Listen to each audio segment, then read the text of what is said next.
Assalamualaikum warahmatullahi wabarakatuh. Kembali berjumpa dengan saya, Hersy bin Arif dari Forum News Network. Innalillahi wa inna ilaihi roji'un. Bangsa Indonesia, khususnya umat Islam, hari ini kembali kehilangan salah satu ulama terkemuka, yakni Syekh Ali Jaber. Syekh Ali Jaber wafat dalam usia 44 tahun pada pukul 9 tadi pagi di Rumah Sakit Islam Yarsi Cempaka Putih, Jakarta.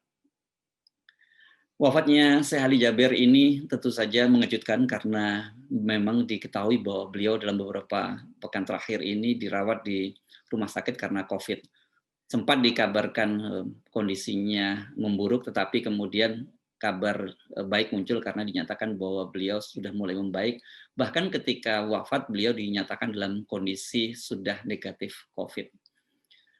Syekh Ali Jaber adalah salah satu hafiz Al-Quran dan beliau memiliki ribuan murid. Dan murid ini terdiri dari kalangan selebriti sampai kalangan rakyat biasa. Dan wafatnya beliau ini tentu saja menjadi pukulan bagi banyak murid-murid beliau dan bagi umat Islam Indonesia yang mencintai beliau. Sahabat-sahabatku sekalian, AA saat ini berada di Yarsi. Alhamdulillah beberapa saat yang lalu sudah berjumpa dengan almarhum. Alhamdulillah AA jadi saksi. Beliau wajahnya bersih dan tersenyum. Sungguh hanya beda satu hari dengan AA. Beliau hari Minggu kenanya, AA hari Senin kenanya. Tapi beliau lebih dirindukan Allah. Demi Allah wajahnya bersih dan tersenyum. Senyum banget. Semoga ini ciri-ciri seorang syuhada. Amin. Dan semoga wafatnya beliau betul-betul wafat yang dimuliakan Allah. Amin, ya Allah. Doakan keluarganya, keturunannya, dan juga umat supaya kita semua bisa mengambil hikmah dan kebaikan-kebaikan yang beliau sampaikan. Dan semoga kebaikan yang bisa kita lakukan, yang syariatnya lewat ilmu beliau mengalirkan pahala. Amin. Sahabatku yang baik, semangatlah untuk terus mencari husnul khotimah. Karena kesuksesan kita itu bukan dari dunia yang kita miliki, tapi seperti apa akhir hayat kita semua. Dan kesuksesan hidup di dunia ini salah satu cirinya adalah husnul khotimah. Kalau Ustaz, ada Ustaz Zukmasu, Ais dari TV One semua sudah jumpa tadi, dan melihat sendiri betapa Masya Allah. Terima kasih kepada semua dokter yang beliau sebetulnya menurut dokter sudah lepas dari COVID ini, sudah negatif, sehingga beliau sempurnakan wafatnya dengan dibersihkan dari dosa, insya Allah. Sahabatku yang baik, kaum muslimin muslimat yang mencintai beliau, saat ini dalam keadaan wabah COVID. Oleh karena itu himbauan dari Kapolres dan Dandim, cukuplah kita berdoa di rumah, tidak perlu datang ke rumah sakit ini. Adapun AA kesini karena diundang oleh keluarganya bersama Ustaz Yusuf Mansur, dan segera sesudah ini pun AA kembali kepada masyarakat tidak usah datang ke rumah sakit, itu juga tidak perlu datang ke rumah duka, dan tidak perlu juga datang ke pemakaman. Allah Maha mendengar, Allah tahu siapa yang mendoakan, Allah tahu siapa yang mencintai beliau. Doakan yang banyak di rumah masing-masing, insya Allah itu akan lebih membawa kemaslahatan bagi kita, juga insya Allah bagi beliau.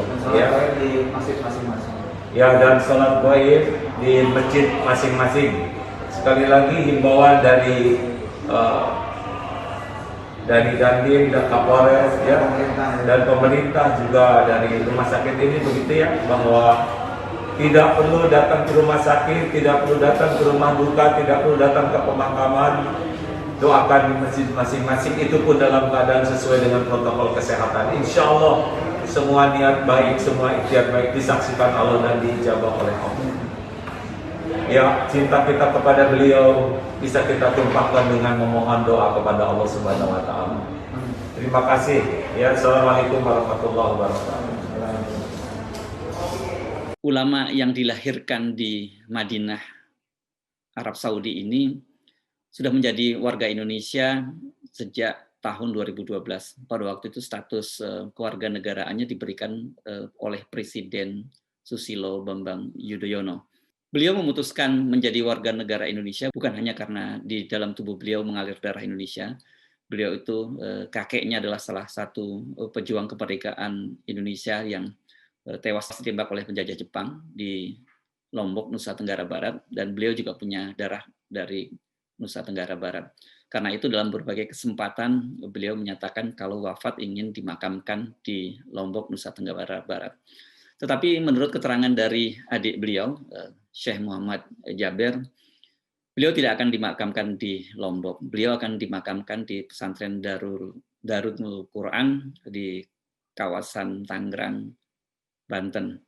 Pesantren ini milik Ustadz Yusuf Mansur. Jadi menurut Syekh Muhammad Jaber, pemakaman di Lombok Nusa Tenggara Barat itu bukan wasiat, itu hanya keinginan beliau. Jadi beliau minta agar pemakaman beliau di Tangerang ini, di pesantren milik Ustadz Yusuf Mansur ini tidak perlu dipertentangkan apalagi diributkan. Memang di sosial media kemudian viral pidato, ceramah, dan kemudian kutipan-kutipan keinginan beliau untuk dimakamkan di Lombok. Dan ini kemudian menjadi perdebatan yang sangat serius di media sosial. Tentu saja dalam situasi yang seperti ini, situasi duka semacam ini, tidak pada tempatnya kita memperdebatkan hal-hal yang tidak terlalu substansial. Yang paling penting bagi kita adalah mendoakan beliau, insya Allah beliau husnul khotimah dan diterima kelak di sisi Allah Subhanahu wa taala. Keluarga beliau juga meminta agar kita tidak perlu hadir di pemakaman di kawasan Tangerang. Kenapa? Karena situasi saat ini kita sedang pandemi dan kemudian protokol kesehatan mesti dijaga dengan sangat ketat, sehingga bila terjadi kemudian di pemakaman beliau masa yang datang berdesak-desakan akan menimbulkan situasi yang tidak kondusif dan juga kontraproduktif. Yang paling penting bagi kita mendoakan, dan akan lebih baik bila kita melakukan sholat gaib, baik secara sendiri-sendiri maupun berjamaah, mendoakan agar beliau husnul khotimah. Marilah kita sama-sama membacakan Al-Fatihah ditujukan kepada almarhum Syekh Ali Jaber. A'udzubillahi minasyaitonirrajim. Bismillahirrahmanirrahim. Alhamdulillahirabbil alamin, arrahmanirrahim, maliki yaumiddin. Iyyaka na'budu wa iyyaka nasta'in. Ihdinas siratal mustaqim. Siratal ladzina an'amta 'alaihim ghairil maghdubi 'alaihim waladdallin. Sekali lagi, marilah kita ucapkan bela sungkawa, duka cita kepada keluarga beliau, kepada murid-murid beliau atas kehilangan ini. Kita menyampaikan duka cita yang mendalam. Innalillahi wa inna ilaihi raji'un. Allahumma firlahu warhamhu wa'afini wa'fu anhu.